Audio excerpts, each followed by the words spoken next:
This module introduces the term Universal Design for Learning and relates it to assessment in education. The term universal design was coined by Ron Mace as part of an architectural movement in the 1970s that elaborated the idea of designing buildings from the outset to be accessible to everyone. From this movement arose the concept of universal design for learning and education, a framework for teaching and learning that often capitalizes on the power and flexibility of modern technologies to address the needs of the broadest possible range of students. The idea is that rather than develop a lesson plan and then go back and provide accommodations for various types of learners, the teacher should rather develop a lesson that incorporates features that will help all students learn. Universal design for learning encompasses three principles common to many perspectives in the learning sciences. 1, providing multiple means of representation. 2, providing multiple means of action and expression. And 3, providing multiple means of engagement. The critical focus of universal design for learning is its emphasis on the variables that can be manipulated to produce high performance or expertise. An example is providing different ways, physical, sensory, and cognitive, for retrieving information that are accessible at a level of appropriate challenge. This teacher needs to meet a curriculum goal, and she's got a very diverse group of students. And so does this teacher. And this one. Most do. In fact, research shows that the way people learn is as unique as their fingerprints. What does this mean for teachers of today? Classrooms are highly diverse, and curriculum needs to be designed from the start to meet this diversity. Universal design for learning is an approach to curriculum that minimizes barriers and maximizes learning for all students. Whoa, that's a fancy term. Universal design for learning. Let's unpack it a bit. Let's think about the word universal. By universal, we mean curriculum that can be used and understood by everyone. Each learner in a classroom brings her own background, strengths, needs, and interests. Curriculum should provide genuine learning opportunities for each and every student. Now let's think about the word learning. Learning is not one thing. Neuroscience tells us that our brains have three broad networks. One for recognition, the what of learning, one for skills and strategies, the how of learning, and one for caring and prioritizing, the why of learning. Students need to gain knowledge, skills, and enthusiasm for learning, and a curriculum needs to help them do all three.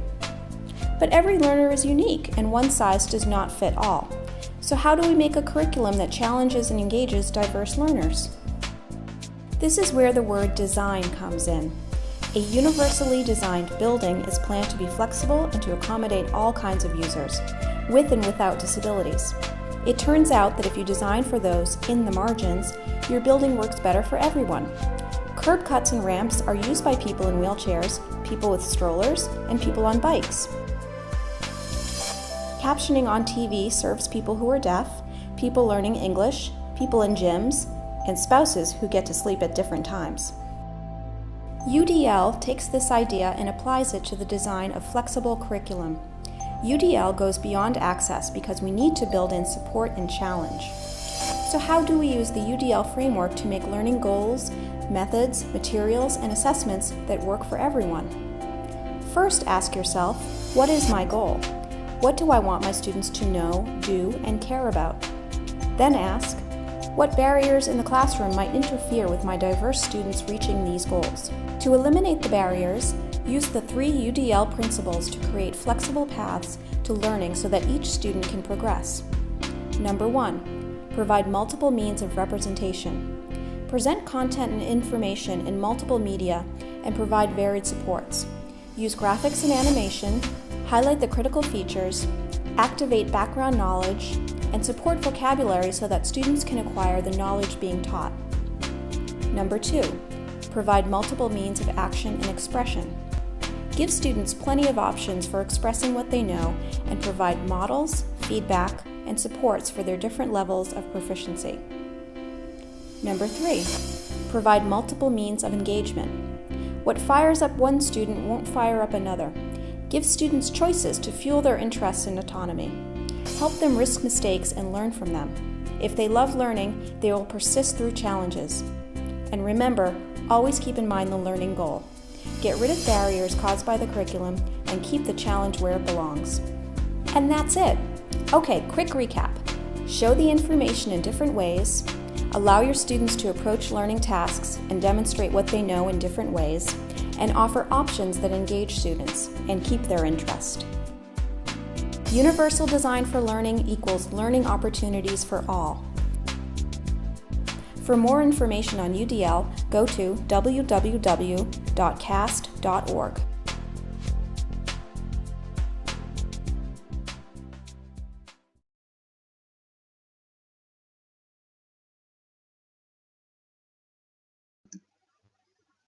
This slide presents Principle 1, providing multiple means of representation, or the what of learning.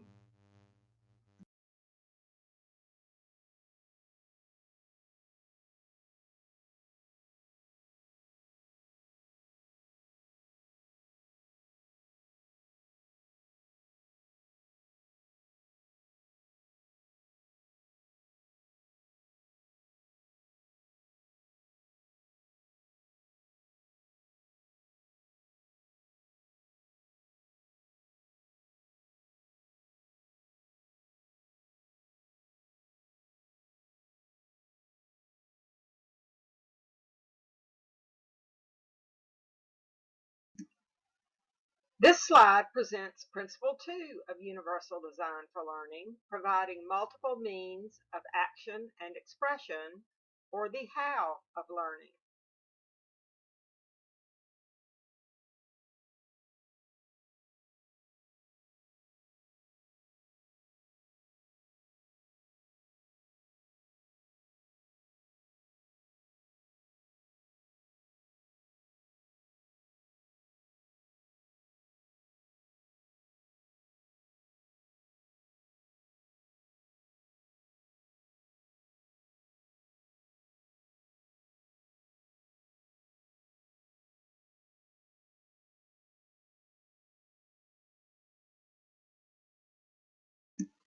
This slide presents Principle 3 of Universal Design for Learning, providing multiple means of engagement, or the why of learning.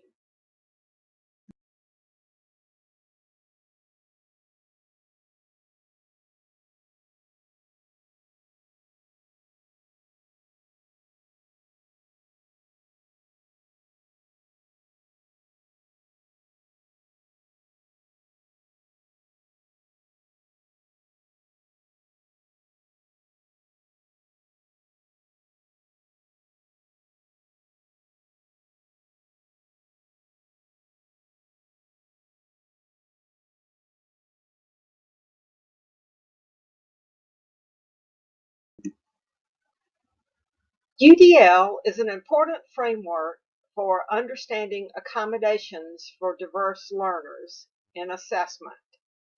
Issues to consider include difficulties with fine motor skills, learning English, learning goals already mastered, difficulties focusing attention, literacy skills below those of typical peers, common in learning disabilities, and lack of familiarity with school culture.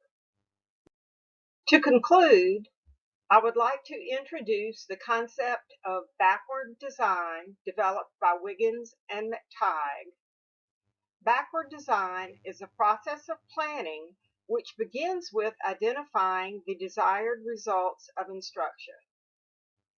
The middle part of the planning process is determining acceptable evidence of standard or goal mastery. In other words, what assessments the teacher will use. The process is called backward design because actual planning of learning experiences is last in the sequence and thus allows the teacher to keep the ideas and to utilize the principles of universal design for learning in order to think about and remove barriers for all students in the classroom.